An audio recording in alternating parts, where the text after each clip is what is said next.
আসসালামু আলাইকুম ডাক্তার সাহেব, আমার বন্ধুরে মশা কামড়াইছে। কি বলেন? মশাই কামড়াইছে? এখনই অপারেশন করতে যাবে। কি বলেন, অপারেশন করা লাগবে? অবশ্যই অপারেশন করা লাগবে, দ্রুত অপারেশন থিয়েটারে নিয়ে যান।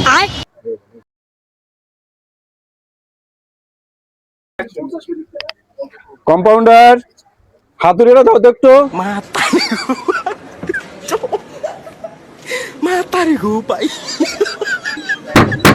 কম্পাউন্ডার, শাবলটা একটু দাও তো।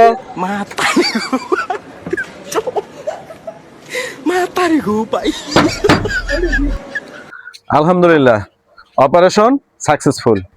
কি বলে, তুই কি ঠিক আছো নাকি? আচ্ছা ডাক্তার সাহেব, আপনি আতুর এবং শাবল দিয়ে কি করলেন? আসলে অপারেশন করার যন্ত্রপাতি যে বাক্সের মধ্যে আছিল, বাক্সের তালার চাবি হারাই গেছে। আর এই হাতুড়ি এবং শাবল দিয়া ওই তালাটা ভাঙছিলাম, এছাড়া আর কিছুই না।